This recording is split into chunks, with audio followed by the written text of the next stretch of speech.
नमस्कार, the real Mithila में आपका स्वागत है। अभी हमारी मौजूदगी दरभंगा जिला के घनश्यामपुर थाना क्षेत्र के आमाराही गांव में है और यहाँ पे एक ऐसी घटना घटती है। आप आए दिन देखते हैं कि दहेज लोभियों के द्वारा एक बेटी की निर्मम हत्या कर दी जाती है। आज से आप 2 महीना पूर्व एक जदयपट्टी गांव की घटना देखे होंगे जिसमें एक बेटी की ससुराल वाले के द्वारा मारकर जला दिया जाता है। वही घटना आप सेम देख रहे हैं कि आमाराही की एक बेटी के साथ बौर गांव में ससुराल वाले के द्वारा उसको मार दिया जाता है। कोई बता रहे हैं कि दहेज की मामला है, तो कोई बता रहे हैं कि लड़का का भाई का किसी और के साथ अफेयर था। आइए उनके परिवार से जानते हैं क्या कुछ इनके बेटी के साथ घटना घटी है, पूरा मामला इनसे जानने की कोशिश करते हैं। आपकी बेटी के साथ क्या कुछ घटना घटी थी? हमारे बेटी के साथ बार बार वो लड़का मारपीट कर रहे हैं। तो अपना माँ से थोड़े पैसा लाओ ये लाओ वो लाओ कर रहा है। तो बेटी सोचा जब माँ गरीब है, पिताजी मर गया, कहाँ से पैसा देंगे। तो बार बार बर्दाश्त करे, बर्दाश्त नहीं है तो बोलता है जब माँ मारता है, गाली देता है, ऐसे करता है वैसे करता है। तब जो छे से वो लड़का को भाभी जो है मजली, वो जो छे उसको हमारा बेटी कुछ सी बातता है तो उसको खबर करते हैं। ऐसे पहले भौजाई से प्रेम पसंद कर रहा है तो बहन को लेकर के भाग गए थे। वो बहन को आने को चक्कर है, जब हौसली वाले हमारे घर में बोहने होगा हम बोह करके आनेंगे। ये बच्चा तीनों को छोड़ दे तो कल के कि नहीं हमारा खर्चा नहीं दे छे तो कल के हम बन के नगर में खा कर पाल ले। हमरा अपनी बेटी की शादी में आप कितना रुपया खर्च किए थे? आपकी जो बेटी की शादी हुई थी कितना रुपया खर्च किए थे आप? गरीब लोग बाबू मांग के हम तो बोला जो हम जितने ही सकेगा उतने ही देंगे, उतने ही खर्चा करेंगे। देखिए उन माँ का दर्द। अपनी बेटी की शादी में अपने हिसाब से जितना इनके पास रहता है कर्जा लेके जमीन बेच के अपनी बेटी की शादी करते हैं और शादी करने के बाद एक दहेज दानवों के द्वारा इनकी बेटी की हत्या कर दी जाती है। और हत्या करने के बाद अभी तक वो लोग घर में है, कुछ लोग फरार चल रहे हैं। 3 बच्चा भी उनका कोई देखने वाला नहीं। एक छोटा सा उम्र में जिस उम्र में पढ़ने का होता है उस उम्र में बच्चे के सर से मांगा साया चला जाता है। देख सकते हैं क्या स्थिति है उन बच्चे का। 3 बच्चा उनके साथ सामने है, उनके अपने नानी के पास खड़ी है और इनके परिवार के लोग देखने तक के लिए नहीं आते हैं कि वो किस स्थिति में है, क्या हालात है उनकी। फिर क्या हुआ उसके बाद? उसको बात मार दिया तो हमको गांव के आदमी आसपास के सर कुटुंब कोई फोन नहीं किया। उसको उसी घर के मुकेश यादव नाम को बम्बई से फोन किया हमारी लड़की को। पाली गांव में हमारा लड़की था, उसको फोन किया जो मौसी मर गया, हमारा चाची को मजली चाची। क्या नाम था जिस बेटी को मारा गया? बेटी का क्या नाम था आपका? बबीता का। दामाद का क्या नाम? जो दामाद सन्नी यादव। सन्नी यादव का किसी और के साथ प्रेम प्रसंग था? हाँ प्रेम प्रसंग था। इसी कारण आपकी बेटी की हत्या कर दिया। कैसे मारा आपकी बेटी को?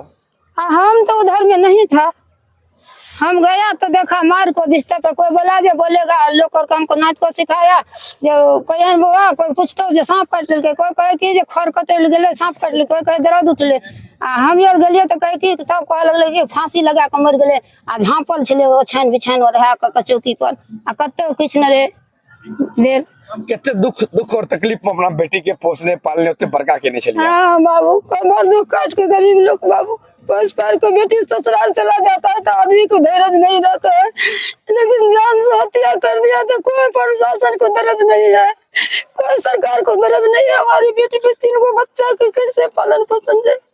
कोई देखने के लिए वहाँ के लोग आप लोग से बात करने नहीं आए? कोई नहीं आया बाबू। एक भी कौवा ने खाली बार बार धमकी दे रहा है। आया 2-4 लोग हाकिम महाजन को लेकर के जब केस नहीं करने देगा, केस करेगा तो जान से इसको मार देंगे। जिस नवविवाहिता की हत्या होती है उनकी भाई से बात करते हैं, कैसे इनको पता चला कि इनकी बहन की हत्या कर दी जाती है। आइए इनसे जानने का कोशिश करते हैं। क्या नाम है आपका? मेरा नाम विष्णु कुमार यादव है। क्या हुआ था आपकी बहन के साथ वो घटना में जो तो हम गांव में नहीं थे, मुंबई में थे हम, तो हमको फोन करके बोला जो ऐसा ऐसा बात हो गया, घटना बौर में मार दिया गया है बहन को। मैं मुंबई से बड़ा बाबू को फोन किए जो ऐसा ऐसा घटना हो गया है। बड़ा बाबू बोलते हैं हमको जो देख लेंगे। तो हम मेरा गांव समाज का मेरा भाई मेरा चाचा उचा सब गया था उधर। तो उनको बोले 112 पे कॉल लगाओ। तो 112 पे कॉल करके जो है 112 पे कॉल किया तो घटना स्थल पे 112 पहुंची है। जब आप लोग उनके घर पहुंचे तो आपकी बहन की क्या लाश कैसे मिली आपको? लाश वहाँ मार के जो है चौकी पे सुलाया हुआ था, कपड़ा उपड़ा ओढ़ा के जो रखा हुआ था। आपके जो छोटे छोटे भागिन उस वक्त वो लोग कहाँ गए थे? 2 बच्चा तो हमको मालूम पड़ा कि ट्यूशन में था, एक जो है रोड पे खेल रहा था। तो छोटे वालों को मालूम पड़ा जो खेलता था, तो तीनों को बुलाने गया जो ऐसा ऐसा बात मम्मी को मार दिया है। कितना दिन पहले अपनी बहन की शादी किए थे आप? 8 से 10 साल पहले है। क्या नाम है बहन का? बबीता देवी।